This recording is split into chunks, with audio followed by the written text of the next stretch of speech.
Today's episode of Fantasy Football Almost Daily is brought to you by Fanball, and the Week 8 Fanball Winners contests are up right now on the Fanball mobile app. That includes a Thursday night Vikings-Chargers matchup that I'm about to preview and give you the answer key to. Who will have more fantasy points amongst these two quarterbacks, Carson Wentz or Justin Herbert? Roar. Pick the best running back in the game and the best receiver from each of the Vikings and Chargers, and suddenly you've got yourself a lineup.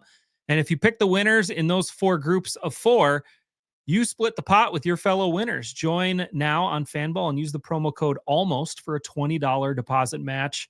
Come pick the winners with us. Today's show is also sponsored by Game Blazers, where fantasy football meets mobile gaming. It's kind of like Madden Ultimate Team, but for fantasy football and with real cash prizes, including $36,000 in this week, week 8, and a record-setting $75,000 during midseason madness in week 9. Contests are all free to play, by the way, with lineups set from your own inventory. If you use promo code FFAD, you'll get a one-time deposit match of up to $100. And if you complete that registration, you get a free starter pack, but also 2 rare packs are just $5. That's a nice little bonus to get started right now. A $50 value right there. Join the Game Blazers and download the Game Blazers app today. Today, we're going to preview the Thursday night contest between the Vikings and the Chargers in Los Angeles. But before we do that, let's hear Less Than Jake. From the Sports Hub Games Network, this is Fantasy Football Almost Daily with your host, Matt Harrison.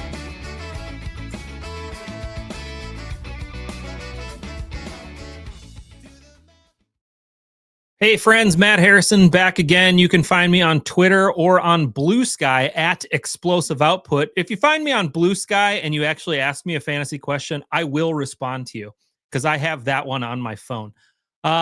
Keeping it short and sweet with the Thursday night contest, Fantasy Football Weekly style, but Charch isn't here to stop me from giving plus and minus grades.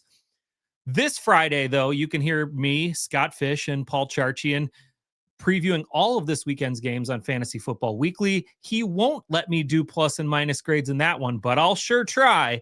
That'll be up late Friday on your favorite podcast platform.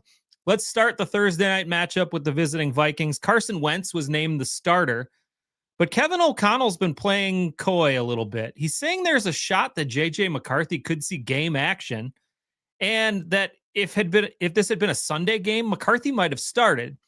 So Kevin Seifert also reported that Max Brosmer might be an option to get in this game as well, but Wentz is still dealing with a shoulder injury. It all adds up to a bench grade for all the Vikings quarterbacks because I feel like there's a non-zero chance that you're seeing more than one quarterback in this game. The Chargers have only allowed one multiple passing score game this season to an opposing QB. That happened last week to former Viking Daniel Jones. 5 of the 7 quarterbacks the Chargers have faced this year have been held to under 250 yards passing, 3 of those to 180 yards or fewer. So it all adds up to a bench grade there. I'll continue to start Justin Jefferson, though. You're not subbing him out, but he only gets a B+ in this one, and that's about as low as you can go with JJ. He's topped 120 yards in 3 straight, and he just gets the volume every game. Jordan Addison is a tougher call. I'll give him a C+ grade. He's averaging 8 targets per game since returning from suspension. He scored once and was taken down at the 1-yard line in another game. The volume keeps him in starting territory, but the Chargers boast 3 of Pro Football Focus's top 25 cornerbacks out of a possible 110. But secondary receiver Alec Pierce was able to go off for 5 catches and 98 yards last week. So Jordan Addison's still startable. TJ Hockenson gets a C- grade, but I'd rather bench him here.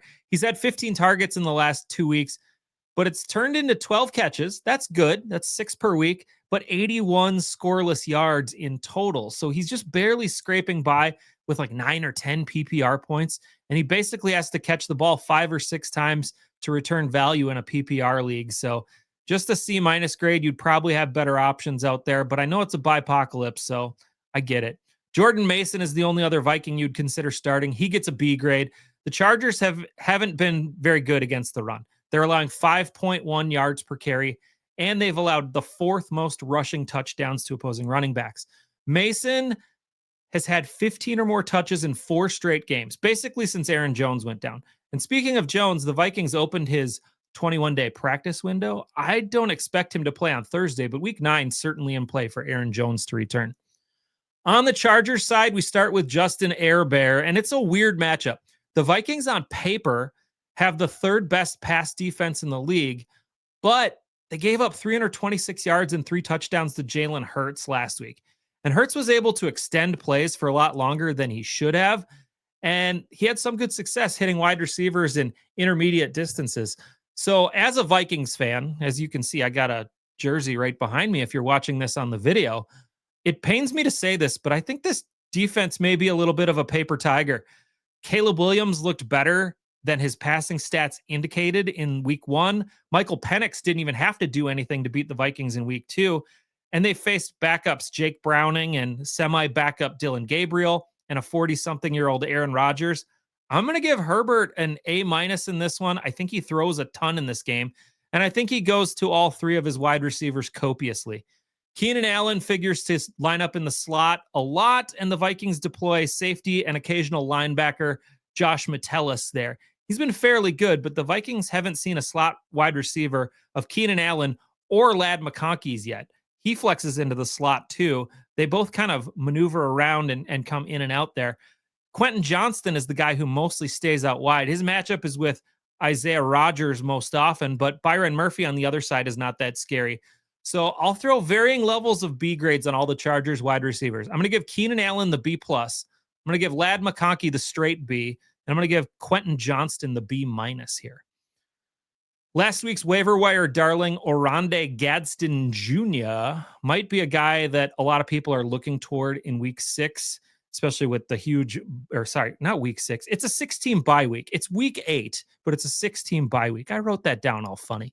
But Gadsden had a huge week last week. 7 catches, 164 yards, and a touchdown. Scott Fish and I talked about him on the waiver wire episode of Fantasy Football Almost Daily yesterday, and we both like him a lot. But I don't like him that much in this contest. And if you don't have to start him, don't. The Vikings got Blake Cashman back. And instead of sending Eric Wilson back to the bench, Ivan Pace grabbed a seat, and Wilson's a much better coverage linebacker. Only 3 tight ends have topped 10 PPR points against the Vikings D this year, and just barely for basically everybody but David Njoku, who had a nice game. I'll throw the D+ dart throw here, but it feels like the better matchup for the Chargers is to pass to their wide receivers and run a little bit. And speaking of running, Kamani Vidal basically has the backfield all to himself now. Hassan Haskins, doubtful with a hamstring injury. Nyheim Hines is the only other back on roster. But mid-tier running backs have gone off against the Vikings this year. Kenny Gainwell, who's the backup in Pittsburgh, gouged them for 31 PPR fantasy points. Quinshon Judkins topped 100 yards. Tyler Algier had 80 combo yards and a score.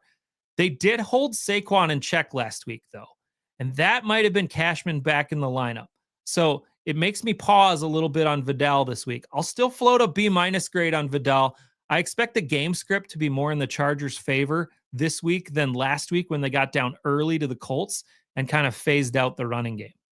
That's it. A reminder on Game Blazers, win your share of $750,000 in guaranteed cash prizes in free roll contests this NFL regular season.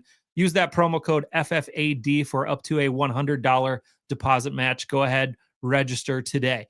We'll be back tomorrow for another show with Trevor Jones as we preview this week's favorite DFS plays. Trevor's red hot in these, and if you're not listening and watching Trevor make these picks, you're missing out on some great information. We hope to have your eyeballs and ear holes tuning into us again tomorrow for another Fantasy Football Almost Daily. Maybe. This was Fantasy Football Almost Daily. Please subscribe and give us a 5-star rating wherever you listen to podcasts.